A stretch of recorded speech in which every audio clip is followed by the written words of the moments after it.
மாயே விஷ்ணுமயே மாயா மாயா விஷ்ணு மாயா.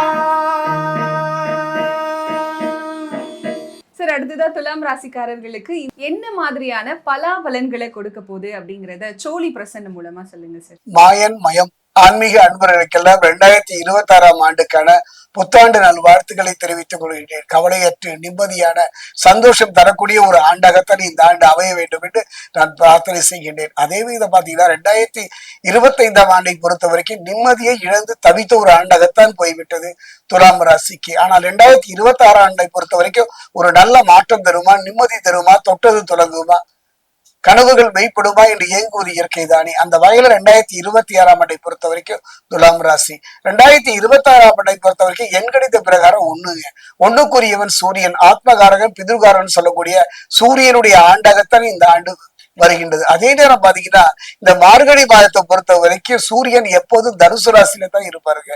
அதே நேரம் தனுசு ராசியில் சூரியன் மட்டுமல்லாது கூடவே பாத்தீங்கன்னா செவ்வாய், சுக்கிரன், புதன் என்னும் கிரகங்களும் உள்ளனர்.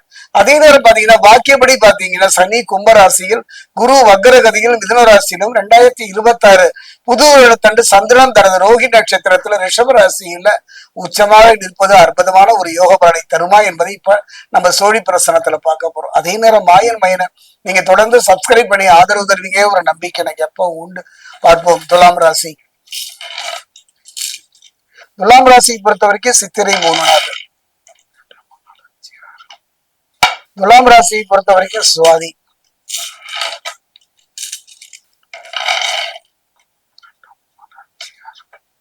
துலாம் ராசியை பொறுத்தவரை விசாகம் 1, 2, 3.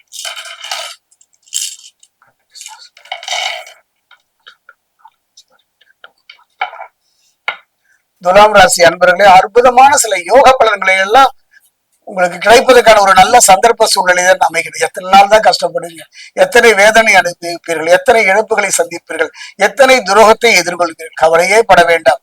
ராசியாதிபதி யாருன்னு பாத்தீங்கன்னா கலத்திரகாரகன் சுக்கிரன் தானே. சகாயஸ்தானத்துல குரு மற்றும் சனி பார்வையில சஞ்சரிக்கின்றார்.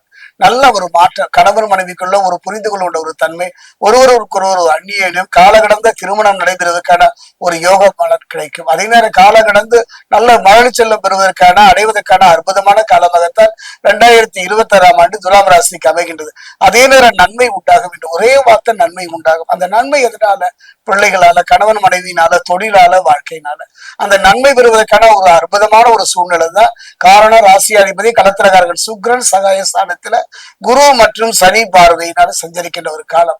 அதே நேரத்துல பாத்தீங்கன்னா துலாம் ராசியை பொறுத்த வரைக்கும் சனி பகவானை பொறுத்த வரைக்கும் பஞ்சம சனி 5ஆம் இடம். ஏற்றத்தாழ்வுகள் இருந்தாலும் கூட ஏற்றம் நிறைந்த ஒரு ஆண்டாகத்தான் அமைகின்றது. குறிப்பா பாத்தீங்கன்னா எதிர்ப்புகள், வாழ்க்கையிலும் சரி தொழிலும் சரி சந்தித்த எதிர்ப்புகள், காரிய தடைகள் படிப்படியாக நீக்குவதை அனுபவமாக நீங்க உணர்ந்து கொள்ளலாம். அதே நேரம் பாத்தீங்கன்னா ராசிக்கு 3, 6க்கு அதிபதி யார் பாத்தீங்கன்னா குருதானே. அதே நேரம் 2, 7க்கு அதிபதி யார் பாத்தீங்கன்னா பூமிகாரகன் என்று சொல்லக்கூடிய செவ்வாய் தானே. சம சப்தமாக பார்க்கின்றார்கள். இந்த இருவருமே குருவும் செவ்வாயும் சம சப்தமாக பார்ப்பதனால ஒரு அற்புதமான என்ன யோகம், குருமங்கள யோகம். ஒரு மனிதனுடைய வாழ்க்கைய இந்த 2026ஆம் ஆண்டு தொடக்கத்திலேயே குருமங்கள யோகத்தை பெறக்கூடிய ஒரு ஆண்டாகத்தான் அமைகிறது. கவலையே பட வேண்டாம். தொட்டது துலகு, நினைத்த காரியம் நிறைவேறுவதை நீங்க வாழ்க்கையில அனுபவபூர்வமாக உணரலாம். அதனால பாத்தீங்கன்னா அது மட்டும் கிடையாது, எதிர்மறை எண்ணங்கள் ஒரு மனிதனுடைய வாழ்க்கையில பார்க்கலாங்க, நான் எங்க ஜெயிக்க போறேன், நான் எப்ப வீடு கட்ட போறேன், இப்படி எதிர்மறை எண்ணங்கள் மாறி ஒரு நல்ல எண்ணங்கள் மனதில் தோன்றி தன்னம்பிக்கையும் தைரியமும் தரக்கூடிய ஒரு காலமாக 2026ஆம் ஆண்டு அமையும். அதே நேரம் பாத்தீங்கன்னா இந்த ஆண்டை பொறுத்த வரைக்கும் வம்பு வழக்குகள் இருந்தாலும் கூட அந்த வம்பு வழக்குகள் எல்லாம் சாதகமாக திரும்புகின்ற ஒரு அற்புதமான ஒரு நிலையும் இந்த ஆண்டிலேயே சந்திக்க போகின்றீர்கள். அதே நேரம் ராசிக்கு 9, 12க்கு அதிபதி யாரு பாத்தீங்கன்னா புதன். அதே நேரம் பாத்தீங்கன்னா 11ஆம் அதிபதி யாருன்னு பாத்தீங்கன்னா ஆத்மகாரகன் சூரியன் இணைந்து புத ஆதித்ய யோகம். இந்த புத ஆதித்ய யோகம் என்ற ஒரு அற்புதமான யோகம். இந்த புத ஆதித்ய யோகம் என்ன தெரியும் பாத்தீங்கன்னா ஒரு அருமையான ஒரு வாய்ப்பு. எந்த பிரச்சனையா இருந்தாலும் அந்த பிரச்சனையை அதிகப்படுத்தும்.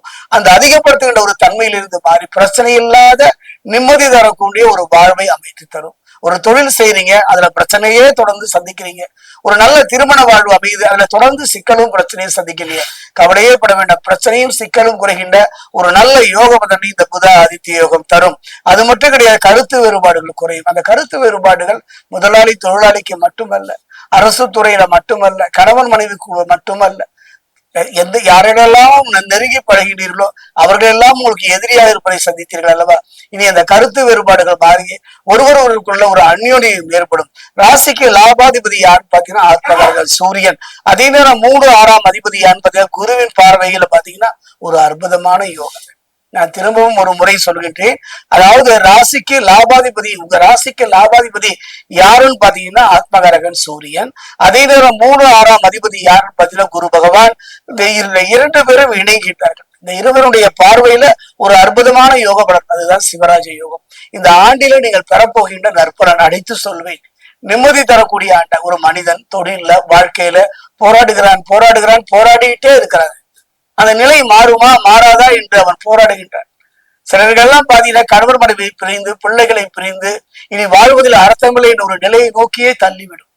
அப்படிப்பட்ட யோகத்துலதான் இந்த 2026ஆம் ஆண்டு ஒரு அற்புதமான யோகத்தை தர போகின்றார்கள். யாருன்னு பாத்தீங்கன்னா ராசிக்கு லாபாதிபதி யாருன்னு பாத்தீங்கன்னா ஆத்மகாரகன் சூரியனும், 3ஆருக்கு அதிபதி யாருன்னு பாத்தீங்கன்னா குரு. சூரியனும் குருவும் இணைந்து ஒரு அற்புதமான ஒரு யோக பலன், அதுதான் சிவராஜ யோகம். இந்த யோகம் மட்டும் கிடைத்து விட்டாலே போதும், இழந்ததை திரும்ப பெறுவதோடு நிம்மதியான ஒரு வாழ்வை நகர்த்தி விடலாம். எவ்வளவு சம்பாதிச்சாலும் அத்தனையும் விரைய செலவை சந்தித்தவங்க வாழ்க்கையில எவ்வளவுதான் அவங்க சம்பாதிச்சாலும் கூட கையில வாங்கினா பையில போட்டா போன இடம் தெரியலை என்று புலம்பிய காலங்கள் மாறுகின்ற அற்புதமான தருணம். அதே நேரம் கடனை பொறுத்த வரைக்கும் ருணம் என்று சொல்வார்கள். அந்த ருணம் தீர்கின்ற ஒரு அற்புதமான ஆண்டாக அமையும். யாரிடமும் சென்று கைகட்டி நிற்காத அற்புதமான யோக பலனை தரக்கூடியது இந்த சிவராஜ யோகம். ஒரு முக்கியமான நிகழ்வை சொல்றேனே, ஒரு மனிதன் வாழ்க்கையில எங்கெல்லாம் தடை வருகின்றதோ, எங்கெல்லாம் பிரச்சனைகளை அவன் சந்திக்கின்றானோ, எங்கெல்லாம் பயம் அவன் இதயத்தில் தோன்றுகின்றதோ அதை தீக்குகின்ற ஒரு காரணம் என்னன்னா, இதுக்கெல்லாம் காரணம் ஜோதிடத்துல பாத்தீங்கன்னா சோழி பிரசன்னதுல சாபம். நான் யாருக்கும் தீங்கு இழைக்கவில்லை, யாருக்குடையும் எடுக்கவில்லை, யாரையும் ஏமாற்றவில்லை. ஆனாலும் நான் ஏவல துன்பப்படுறேன். என்றோ எப்பொழுதோ யார் தடை செய்த சாபபாவங்கள் நம் தலையில் விடுகின்றது அல்லவா? அந்த சாபபாவத்தை நீக்குகின்ற அற்புதமான ஒரு நிலையை தருவதுதான் இந்த சிவராஜ யோகம் என்பது. கவலையே பட வேண்டாம். 10 பைசா செலவில்லாம இந்த ஆண்டு துலாம் ராசிக்கு சிவராஜ யோகத்தின் மூலமா சாப பாவங்கள் எளிதில் விளங்கிவிடும். அதே நேரம் திருத்தணியில் இருக்கக்கூடிய அந்த சகசரலிங்கம் என்று சொல்வார்கள். 1000 லிங்கங்களை தன்னுள் பதிந்த அந்த சகசரலிங்க ஆலயம் சென்று மனமுருக பிரார்த்தனை பண்ணுங்க. ஒரு 3 முறை 4 முறை அந்த சிவபெருமானை வலம் வந்து பாலோ பன்னீரோ தேனோ இல்லை எதுவும் இல்லை என்றால் தண்ணீரை கொண்டாது அபிஷேகம் செய்து பாருங்கள். சிவராஜ யோகத்தினுடைய பலன் முழுமையாக பெறுவதற்கான ஒரு வழி. அதே நேரம் துலாம் ராசியை பொறுத்த வரைக்கும் இந்த காலகட்டத்தில் பார்த்தீங்கன்னா பஞ்சம சனியாக இருப்பதனால், அந்த நேரத்துல பாத்தீங்கன்னா அந்த 5ஆம் இடம் பூர்வ புண்ணிய ஸ்தானத்துல பஞ்சம சனியாக இருப்பதனால தெய்வ பலம் வேலுங்க. அந்த சனி பகவானை அந்த ஆலயத்தில் இருக்கக்கூடிய பாதசனீஸ்வரை மனமுருக பிரார்த்தனை பண்ணி நல்லெண்ணெய் அபிஷேகம் செய்து ஒரு தேங்காய் வாங்கி 2ஆக உடைத்து நல்லெண்ணெய் நிரப்பி தீபம் ஏற்றி பாருங்கள். நல்ல ஒரு மாற்றமும் நல்ல முன்னேற்றமும் பெறக்கூடிய ஆண்டு 2026ஆம் ஆண்டு துலாம் ராசிக்கு. அதே நேரம் பாத்தீங்கன்னா ராசிக்கு லாபாதிபதினு யாருன்னு பாத்தீங்கன்னா சூரியன். 4, 5க்கு அதிபதி யாருன்னு பாத்தீங்கன்னா சனி 10ஆம் பார்வை. அதே நேரத்தில் எடுத்த காரியங்களை வெற்றி பெறுவீர்கள். இதனாலதான் சொன்னேன், சனி பகவான் பாதம் பணிவது அற்புதமான ஒரு யோக பலனை 2026ஆம் ஆண்டு துலாம் ராசிக்கு கிடைக்கும்.